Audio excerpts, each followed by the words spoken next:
लेकिन अब बदलाव का समय है, सब लोग बदलाव चाहते हैं। बिहार में एक नई सरकार चाहते हैं। अपने आंख के सामने सब आदमी एक बार अपने अपने बच्चों का चेहरा याद कर लीजिए। क्या कांग्रेस के साथ गठबंधन करेंगे प्रशांत किशोर? क्या बिहार चुनाव 2025 में मिली करारी हार के बाद टूट गए प्रशांत किशोर? जनसुराज के पीके के पास अब कौन सा विकल्प? अपने दावों पर झूठा साबित होने के बाद क्यों परेशान है प्रशांत किशोर? जनसुराज के सूत्रधार और राजनीतिक रणनीतिकार से खुद राजनेता बने प्रशांत किशोर का एक वीडियो सोशल मीडिया पर जमकर वायरल हो रहा है, जिसमें बिहार विधानसभा चुनाव में मिली करारी हार के बाद उनका दर्द साफ झलक रहा है। पीके ने अपने कार्यकर्ताओं और समर्थक के बीच बड़े ही बेबाकी से कहा कि बिहार में पदयात्रा के दौरान जितने लोगों ने उनके साथ बैठकर फोटो खिंचवाई थी, उन लोगों ने भी जनसुराज को वोट नहीं दिया। दरअसल जनसुराज के सूत्रधार प्रशांत किशोर ने बिहार विधानसभा चुनाव 2025 से पहले कई बड़े दावे किए थे। उन्होंने पूर्ण बहुमत के साथ सरकार बनाने का दावा भी किया था, लेकिन चुनाव परिणाम आने के बाद उनकी पार्टी जीरो पर आउट हो। अब प्रशांत किशोर हाल का विश्लेषण कर रहे हैं।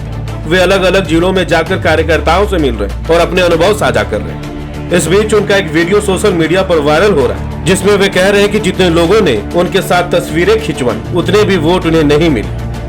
वीडियो में प्रशांत किशोर कार्यकर्ताओं से बातचीत कर रहे हैं। वे कहते हैं, किसके पास प्रमाण है कि कौन ईमानदारी से काम कर रहा है? जितने लोग हमारे साथ फोटो खिंचाते हैं, उतना वोट हमें नहीं मिला। सब कह रहे हैं कि भैया हम ही किए, दूसरा किसी ने नहीं किया। इन बातों का कोई मतलब नहीं है। सब आदमी यही कह रहा है कि भैया हम ही किए हैं, दूसरा नहीं किया। उन बातों का कोई मतलब नहीं है। पीके का यह बयान उन कार्यकर्ताओं की ओर इशारा करता है जो चुनाव के दौरान जीत का वादा तो कर रहे थे, लेकिन परिणाम आने पर हकीकत कुछ और ही निकली। दरअसल प्रशांत किशोर बीते मंगलवार को बेगूसराय पहुंचे। इस दौरान उन्होंने बिहार में शराबबंदी और बढ़ते अपराध को लेकर एनडीए सरकार पर तीखा हमला बोला। उन्होंने जनता को भी खरी खोटी सुनाई। प्रशांत किशोर ने कहा कि यदि शराबबंदी से महिलाओं का सशक्तिकरण हो रहा है तो इसे पूरे देश में लागू किया जाना चाहिए। कि अगर बिहार में शराबबंदी से महिलाओं का सशक्तिकरण हो रहा है तो इसको यूपी में भी लागू किया जाए, इसको देश में भी लागू किया जाए। ये इतना बढ़िया अगर स्कीम है तो सिर्फ बिहार की महिलाओं के लिए क्यों रखे हैं? पूरे देश की महिलाओं को क्यों वंचित कर रहे हैं? उनको भी इसका फायदा मिलना चाहिए। एनडीए की सरकार बिहार में भी है और एनडीए की सरकार दिल्ली में भी है।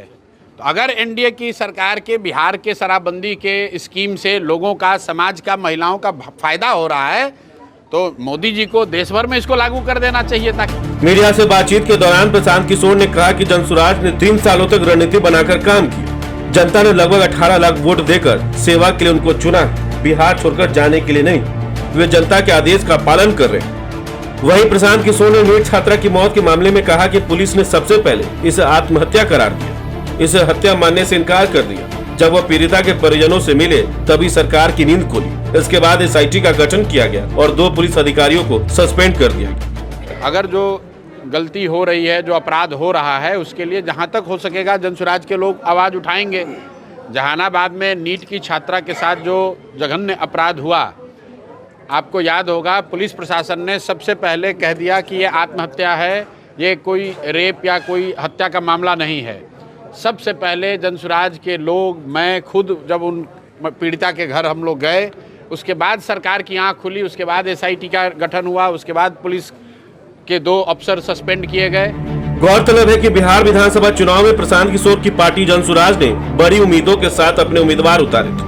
पीके ने गरीबी, पलायन और बेरोजगारी जैसे मुद्दे पर करीब 3 साल तक बिहार के जिलों का दौरा किया और पदयात्रा की। हालांकि जनसुराज को करीब 18 लाख वोट जरूर मिले, लेकिन उनका एक भी उम्मीदवार चुनाव जीतने में सफल नहीं हो सका। पीके ने इस असफलता के लिए जनता से माफी भी मांगी थी और स्वीकार किया था कि वे उनकी उम्मीदों पर खरे नहीं उतर पाए।